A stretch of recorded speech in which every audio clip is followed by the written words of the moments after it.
Thank you ever so much, Heather, for the warm introduction. And good morning, everyone. My name's Chantelle. I'm a clinical lecturer based at Brighton and Sussex Medical School. And I attended my first SHARE conference back in 2018, right at the very start of my PhD journey, and in the subsequent year joined the committee. And it's been fantastic to see it grow, going really from strength to strength, both in terms of numbers, and it's been fantastic to see an increase in terms of both the volume and also the quality of the abstracts that have been put forward.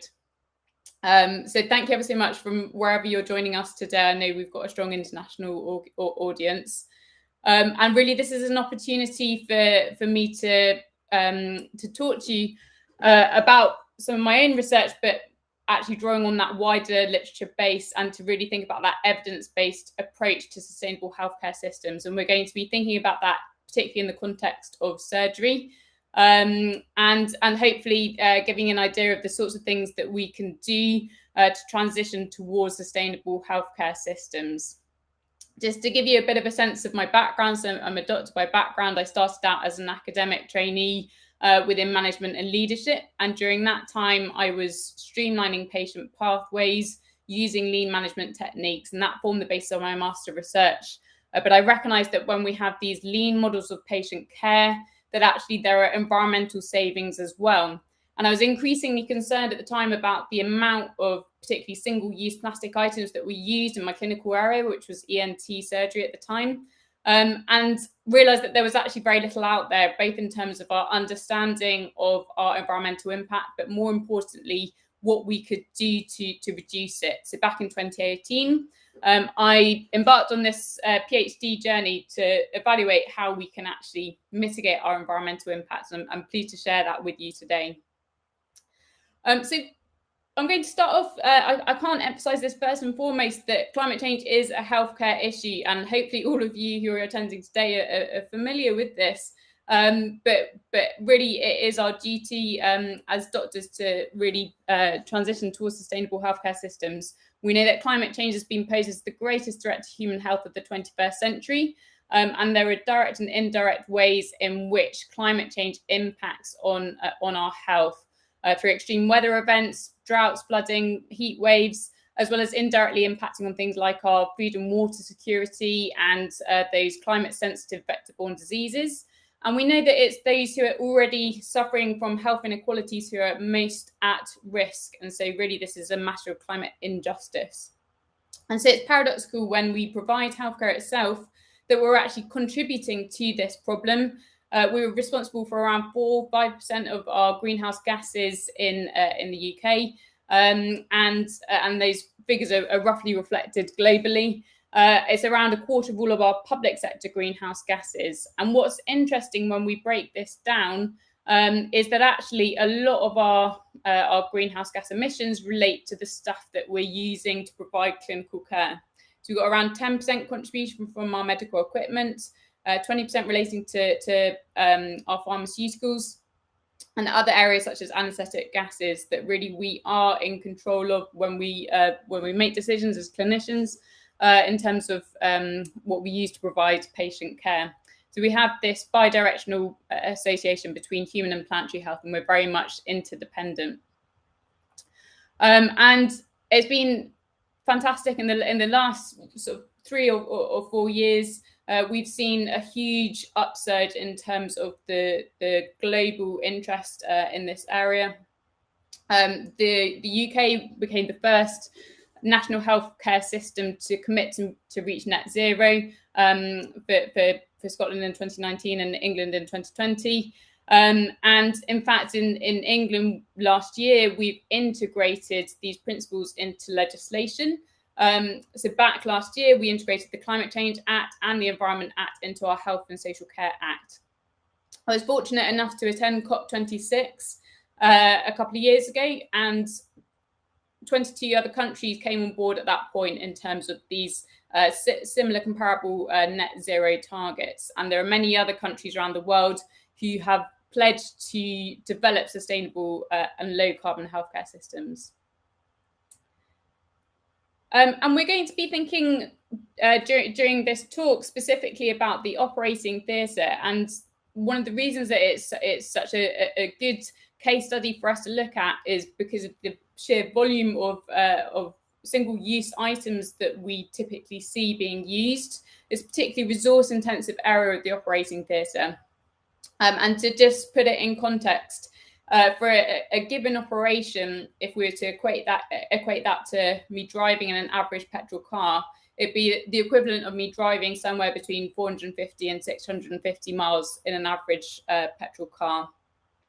And towards the start of my PhD journey, I undertook a systematic review to look at the hotspots, so the carbon contributors within the operating theatre.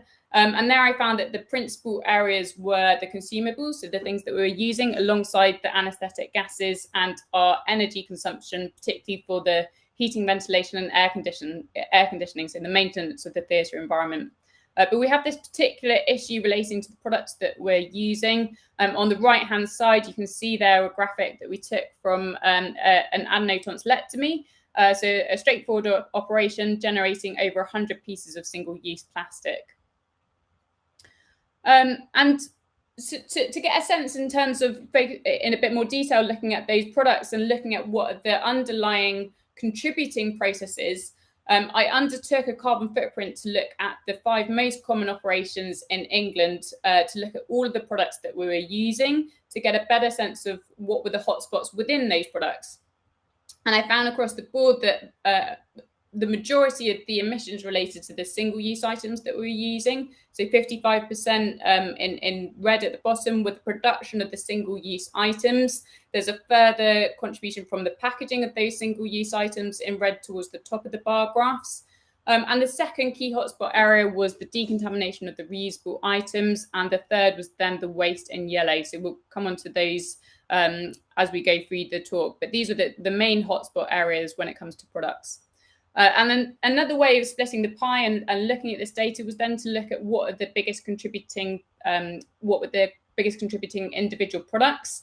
And what I found was that there were actually very few items that were responsible for the majority of the impact. And in fact, it was 23% of the products responsible for 80% of the carbon footprint. And that corresponds quite closely with the Pareto principle, so the 80-20 principle that you might be familiar with. And these products were predominantly single-use plastic, quite bulky items. And this analysis indicates that when we're looking to make a change, we need to be identifying and focusing on those few items that have the biggest contribution. And actually, there were very many items that actually had a very small impact. So that was really the problem space that we were working in. And then it's more a question of, well, actually, what can we do about this? And really, it's about applying circular economy principles to the healthcare system. And by that, I contrast circular economy principles with the linear economy, where we extract resources, we use them once and we dispose of them. And instead, when we apply circular economy principles, it's really about capturing materials and energy throughout the system and to minimize waste wherever possible. And this uses the principles of reduce, reuse, recycle, and some others such as repair and remanufacturing, which we'll come on to. But really, this is a useful framework to think about the sorts of things that we can do at a product level. And the very first principle that we have to apply whenever we're looking to improve the sustainability of a system is to look for those opportunities for reduction. And we can apply that across whole patient pathways and looking for those opportunities to streamline our patient pathways. For example, setting up one-stop clinics and seeing where actually, for example, it's appropriate to simply write to a patient with a negative result as opposed to calling them back into to clinic. But once the patients actually reach the stage of needing an operation itself, there are opportunities when we look at particularly our pre-prepared single-use sets, where there are items that are routinely not used by any of the healthcare professionals within the trust. So the image on the right-hand side there is a handset that's used for a carpal tunnel decompression, and the white sponges weren't used by any of the surgeons in the trust. And you'll also notice other items there that could easily be reusable. So there was a hand drape at the bottom there, a kidney dish, a galley pot, a purple light handle as well. All of these things could be reusable, but there were also those items that were simply thrown away. And the second key principle is then looking at those opportunities to switch from single-use to reusable items. And in terms of our evidence for this, there are a couple of reviews, one of which I've contributed to on the right-hand side. So this was a paper that we published in Lancet Planetary Health, reviewing all of the all healthcare carbon footprints and life cycle assessments to date. And we identified a whole range of products and as used in a whole array of different country settings. And we found that in the vast majority of cases, the reusables had a lower carbon footprint relative to the single-use items. And you'll see the reusables in blue on the left-hand side of this graphic, and then the red with a higher impact for the single-use items. And this is supported by another review by Kiel et al. And here they found that actually across the board, the average reductions were 38 to 50% through that switch. Now, there are exceptions, and it's important that we understand what, the reasons for those exceptions. And many of those studies were undertaken in Australia. And here there's a higher proportion of coal-based energy used for the reprocessing of the reusable items, just bearing in mind that a life cycle approach is used for these studies, where they will take into account the raw material extraction, the manufacture, the distribution. For reusables, it will take into account the sterilization, any laundering, and then the final disposal as well. So where studies were undertaken in Australia, because of that high burden from the reprocessing, then in that situation, the single use were preferable. But where authors remodeled their studies using European or US energy sources, then again, we saw that reusables had a lower environmental impact. We also have to be mindful that when we do these sorts of comparative studies, that we're actually comparing like with like, and that we have a comparable functional unit of assessment. And there was a study that indicated that the carbon footprint of reusable spinal fusion instruments was actually greater than single use. But when we looked at what was compared, actually there was a huge number of reusable instruments that were compared to just a small, highly consolidated single-use set. And the clinical comparability is perhaps debatable, but actually if we were able to use just a few instruments as per the figure on the right, then actually this is an engineering challenge as to how could those items be made to be reusable. And again, we would likely then see that the reusables would have a lower impact. There have been a few studies with some methodological concerns, which we've picked up more recently. And this includes a study that looked at single-use versus reusable cystoscopes. And here they equated 10.5 kilowatts of energy that was used for the reprocessing in the washer disinfector to 10.5 kilograms of carbon dioxide equivalents. And for that to have been true, assuming a UK energy source, which we assumed given the Irish author group, then actually the machine would have to have been on for 3.5 hours. But looking at the manufacturer information, in fact, the average duration is 35 minutes. And so when we factored this in, we found that actually there's a significant reduction when we switch to the reusables. So we have to be mindful of some of these methodological assumptions. And so the vast majority of evidence is indicating that we should be switching from single-use to reusables where possible, but sometimes it's not clinically feasible or appropriate to have a fully reusable item. But in this instance, we need to be increasing the proportion of reusable materials that are used. And for example, in that initial study where I looked at the 5 common operations for a laparoscopic cholecystectomy, so removal of a gallbladder, I found that there were just 3 products that were responsible for a fifth and 20% of the carbon footprint. And they were the single-use clip applier, scissors, and ports that we used for that keyhole surgery. And so having identified these as hotspot items, I then undertook a life cycle assessment to compare those to hybrid items that were predominantly reusable with a small single-use component. And there I found that with that simple switch, we were able to reduce the carbon footprint by 75%. And this was a full life cycle assessment looking at a whole array of environmental impact categories, and that actually reduced 17 out of 18 impact areas.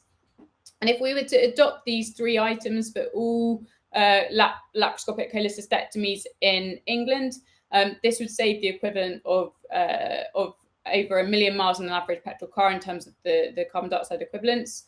And the financial savings, looking at the life cycle costing, was around 11 million per year. And I think it's helpful when we do these sorts of studies to look at both the environmental impact and also look at the financial life cycle costing.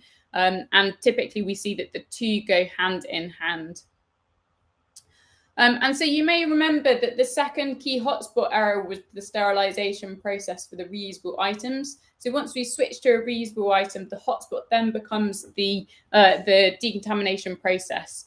So I undertook a study published in the British Journal of Surgery looking at not only the carbon footprint of the sterilisation process, but more importantly, how we can actually reduce this. And I found that this could be reduced by around a third through a combination of measures. Particularly through preparing our instruments as sets as opposed to the individually wrapped single items. And that's for 2 reasons. Firstly, when we have these individually wrapped items, they're often double wrapped in single-use flexible peel pouches. But also when we load the decontamination machine, they're often inefficiently loaded when there are those individually wrapped items. The second key area was to use as many of the slots as possible within the decontamination machine, and then to use those general principles of increasing the proportion of renewable energy supplies, as well as recycling of the sterile barrier system. And so if we're using reusable items, we're optimizing sterilisation. What more can we do to then reduce the environmental impact? Well, there are certainly opportunities for repair to really maximize our resource use. So, for example, if we have a blunt pair of scissors, rather than purchasing a new reusable item, we can actually repair these. And I undertook a life cycle assessment to evaluate the impact of this and found that we would reduce the carbon footprint by 20% through use of repair. And with cost savings of around a third, looking again at the life cycle costings. And I compared on-site versus off-site repair and found that really it didn't make too much difference in terms of the environmental impact. But in fact, the main benefit here was in terms of the faster turnaround times. And finally, so if we're using reusable items, we're optimizing sterilisation, we're repairing them. When they finally get to the end of life, we need to be making sure that we recapture those materials and recycle wherever possible. I undertook a carbon footprint study in the Journal of Cleaner Production, where I compared different healthcare waste streams. And here I found there was actually a 50-fold impact when comparing high temperature incineration with recycling. And certainly we should be, where we are sending things for incineration, we should be using energy from waste technologies where we actually generate both electricity and we collect the slag metal as well, which can again be recycled. But really, we're not going to see much of a benefit from recycling in the healthcare context until we start to increase the recycled content of the actual materials that we're using within healthcare. So oftentimes when we send things for recycling, they're ending up in other industries. So for example, in construction. And so just piecing some of these things together and some of the strategies as applied to that original study. So where I looked at the carbon footprint of the 5 common operations, I found that if we used a combination of strategies, it was possible to reduce the carbon footprint by a third. And this is through rationalizing products, so using the having looked at 10 of each of the operations, modelling the lowest number of gloves that were used, for example, and also looking at switching to the reusable equivalent products that were currently available on the market. Hopefully that figure will be superseded as we see further innovation towards more reusable products. But I also looked at applying that optimized decontamination process and optimizing the waste as well. I've also looked at combining strategies in the context of the PPE that we use. So during the first 6 months of the pandemic, I undertook a life cycle assessment to evaluate the impact there. And I found that we generated over 100,000 tonnes of carbon dioxide equivalents during that 6-month period. And that would be the equivalent of me flying from London to New York 244 times every single day. So a really significant impact. It's around an additional 1% burden on the NHS carbon footprint from PPE alone. But it wasn't just a question of looking at the scale of the problem. What was more interesting was to actually model the mitigation strategies. And I found that we could reduce our carbon footprint by 75% through a combination of rationalising glove use and domestic manufacture, as well as using reusable gowns and face shields and recycling. So hopefully this illustrates a real potential when we combine these strategies. So what do clinicians think? Well, we undertook a survey back in 2020 to evaluate surgeons from the UK, from across all surgical subspecialties. And what we found was that the vast majority were in support of sustainability measures.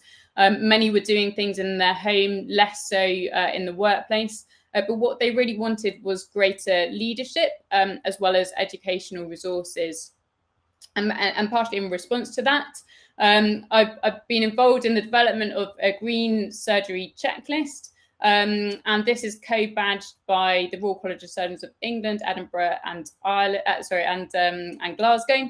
And here we've come up with a one-page checklist with really practical ways that on a day-to-day basis, a theatre group can think through the ways that they can reduce their environmental impact.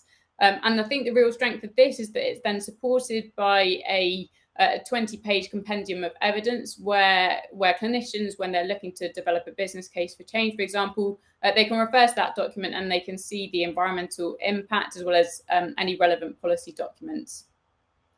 And the second key thing in terms of trying to respond to that need for increased leadership in this area, I'm academic advisor and lead editor of a national report on green surgery in collaboration with the UK Health Alliance on Climate Change and with the Centre for Sustainable Healthcare. And we're fortunate enough to have engaged the various national organisations from across the whole surgical ecosystem, including the Royal College of Nursing and those within perioperative care, and with international colleagues from the Royal College of Surgeons of Australasia, Canada, and US. And these national groups form part of our oversight committee, and they've been involved from the start in terms of the co-development of this project. The first draft is currently undergoing review with the oversight committee, but we are putting this out for public consultation this June, following that feedback from the oversight committee. So if you want to use the QR code, if you're interested in reading that in future, then that will become available. And the idea is that this will provide an evidence-based approach to and a complete review of the evidence to date in terms of green surgical care, exploring the barriers and enablers to change. And that will then be followed by a package of a second phase, which is really looking at how we implement some of these things. And the last thing I wanted to draw your attention to, so people were also, within our survey data, they were really looking for greater education and where could they find more information to look at the evidence to date in terms of sustainable healthcare. And I'm the co-lead of a resource that may be of interest to many of you here today, called Healthcare LCA. And this is an open access single point repository of all healthcare lifecycle assessments and carbon footprints to date. We've got over 200 studies that feature here, and we try to keep it as up to date as possible. Sometimes things take a few weeks from them being made available online ahead of print. But what you'll notice on the right-hand side is that there's been this huge upsurge in terms of the volumes of studies in this area. And some of these summary metrics are also helpful for us to identify those areas that are perhaps lagging behind. For example, in primary care and public health, there's a real need for greater data there. So I'd encourage you to access this webpage if you're wanting to search for carbon footprints within your clinical space or for a specific clinical product. We haven't evaluated the quality here, so it is to be used with a bit of a pinch of salt. But if you want to see the evidence that has been generated in a particular area, then this is hopefully a useful resource for you. So as a bit of a whistle-stop tour, both in terms of that evidence-based approach for mitigation of the carbon footprint of surgery, but then also some of that wider work that we're undertaking to actually translate this into practice. And I'd really like to invite you at this point just to take a moment to think about what you might do in this, next week, where it's a Friday, but what can you do tomorrow? What can you do next week personally to actually improve things within your own setting? And what's that one thing that you would do to play your role in terms of that transition to sustainable healthcare systems? I've left on there my email address, and as well as that link to our Brighton and Sussex Medical School Sustainable Healthcare Group, and you'll find further resources there. So I'll stop presenting there, and very happy to take questions. Thank you very much, Heather.